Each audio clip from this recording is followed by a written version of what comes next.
ദൈവനാമത്തിന് മഹത്വമുണ്ടാകട്ടെ. വെളിപ്പാട് പുസ്തകം 5-ാം അധ്യായം 9-ാമത്തെ വാക്യമാണല്ലോ ഇന്നലെ നമ്മൾ അല്പമായിട്ട് ചിന്തിച്ചത്. അതായത് ഇന്നലെ നമ്മൾ പഠനത്തിന് വിധേയമാക്കി യേശുക്രിസ്തുവിൻ്റെ രക്തത്തിൻ്റെ വില എത്ര. ഇന്ന് നമ്മൾ പഠനത്തിന് വിധേയമാക്കുന്നത് യേശുക്രിസ്തുവിൻ്റെ രക്തത്തിൻ്റെ പ്രത്യേകതകൾ എന്തെല്ലാം. 1. മത്തായി സുവിശേഷം 27:24. യേശുക്രിസ്തുവിൻ്റെ രക്തം നീതിമാൻ്റെ രക്തമാണ്. ലോകത്ത് മനുഷ്യനായി പിറന്നവനെക്കുറിച്ച് പരിശുദ്ധാത്മാവിൻ്റെ സാക്ഷ്യം. റോമാലേഖനം 3:10. നീതിമാൻ ആരുമില്ല, ഒരുത്തൻ പോലുമില്ല. എന്നാൽ യേശുക്രിസ്തു നീതിമാനാണ്, അത് നീതിമാൻ്റെ രക്തമാണ്. രണ്ടാമതായി യേശുക്രിസ്തുവിൻ്റെ രക്തത്തിൻ്റെ പ്രത്യേകത മത്തായി സുവിശേഷം 27:4 വാക്യം. കുറ്റമില്ലാത്ത രക്തമാണ്. മനുഷ്യനെ കുറ്റം ചെയ്യിപ്പിക്കുന്നത് അവൻ്റെ രക്തത്തിൽ അടങ്ങിയിരിക്കുന്ന ദേഹിയാണ്. യേശുക്രിസ്തു ഒരിക്കൽ ചോദിച്ചു, നിങ്ങളിൽ ആർ എൻ്റെ പാപത്തെക്കുറിച്ച് അഥവാ കുറ്റത്തെക്കുറിച്ച് ബോധം വരുത്തും. കാരണം പാപമില്ലാത്ത പരിശുദ്ധനാണ് കർത്താവായ യേശുക്രിസ്തു. യേശുക്രിസ്തുവിൻ്റെ രക്തം കുറ്റമില്ലാത്ത രക്തമാണ്. 1 പത്രോസ് 1:19. നിർദോഷമായ രക്തമാണ്. മനുഷ്യൻ മുഴുവൻ ദോഷികളാണ്. ലൂക്കോസ് 11:13 ഇങ്ങനെ ദോഷികളായ നിങ്ങൾ എന്ന് നമ്മൾ വായിക്കുന്നു. എന്നാൽ യേശുക്രിസ്തുവിൻ്റെ രക്തം ദോഷം ഇല്ലാത്തതാണ്, നിർദോഷമായ രക്തമാണ്. ദോഷികളായ നിങ്ങൾ നിങ്ങളുടെ മക്കൾക്ക് നല്ല ദാനങ്ങളെ കൊടുക്കുവാൻ അറിയുന്നു എങ്കിൽ എന്നാണ് ലൂക്കോസ് 11:13 നമ്മൾ വായിക്കുന്നത്. യേശുക്രിസ്തുവിൻ്റെ രക്തത്തിൻ്റെ നാലാമത്തെ പ്രത്യേകത 1 പത്രോസ് 1:19 നിഷ്കളങ്ക രക്തമാണ്. പ്രാവനെ പോലെ നിഷ്കളങ്ക വേണമെന്ന് കർത്താവായ യേശുക്രിസ്തു പഠിപ്പിച്ചു. യേശുക്രിസ്തു പരിപൂർണ നിഷ്കളങ്കൻ ആയിരുന്നു.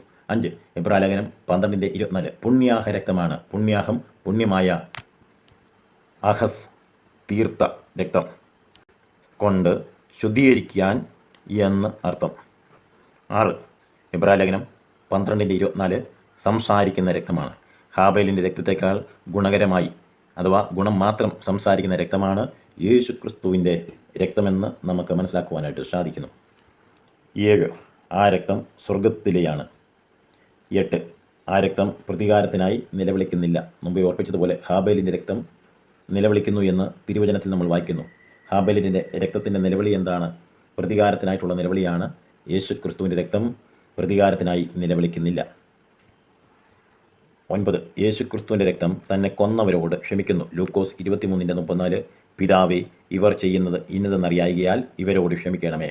10 യേശുക്രിസ്തുവിൻ്റെ രക്തത്തിൻ്റെ പ്രത്യേകത നമ്മെ വിലയ്ക്ക് വാങ്ങി. വെളിപ്പാട് പുസ്തകം 5:9. 11 യേശുക്രിസ്തുവിൻ്റെ രക്തം നമുക്ക് നിത്യജീവനൊരുക്കി. യോഹന്നാൻ 6:54. 12 യേശുക്രിസ്തുവിൻ്റെ രക്തം നിത്യ നിയമത്തിൻ്റെ രക്തമാണ്. എബ്രായർ 13:20. 13 യേശുവിൻ്റെ രക്തം പ്രായച്ചിത്തമായി. റോമർ 3:25. 14 യേശുക്രിസ്തുവിൻ്റെ രക്തം കൂട്ടായ്മയിലേക്ക് നയിക്കുന്നു. 1 കൊരിന്ത്യർ ലേഖനം 10:16 വാക്യം. 15 യേശുക്രിസ്തുവിൻ്റെ രക്തം സമീപസ്ഥരായി തീർന്നു. എഫേസ്യ ലേഖനം 2:13. 16 യേശുക്രിസ്തുവിൻ്റെ രക്തം വിമോചനമൊരുക്കി. എബ്രായർ 9:22. 17 യേശുക്രിസ്തുവിൻ്റെ രക്തത്താൽ കോപത്തിൽ നിന്ന് രക്ഷിച്ചു. റോമർ 5:9. 18 യേശുക്രിസ്തുവിൻ്റെ രക്തത്താൽ സകലത്തെയും നിരപ്പിക്കുന്നു. കൊലോസ്യ ലേഖനം 1:20 വാക്യം. ഇങ്ങനെ യേശുക്രിസ്തുവിൻ്റെ രക്തത്തിൻ്റെ പ്രാധാന്യത അല്ലെങ്കിൽ പ്രത്യേകതകൾ നിരവധിയാണ്. നാളെ നമുക്ക് വെളിപ്പാട് പുസ്തകത്തിൽ ഈ 5-ാം അധ്യായം 9-ാമത്തെ വാക്യത്തിൽ നിന്ന് യേശുക്രിസ്തുവിൻ്റെ രക്തത്തിന് കൊണ്ട് നമുക്കുള്ള ഗുണമെന്ത് എന്ന് പഠനത്തിന് വിധേയമാക്കാം. ദൈവം നമ്മെ സഹായിക്കട്ടെ. Thank you so much.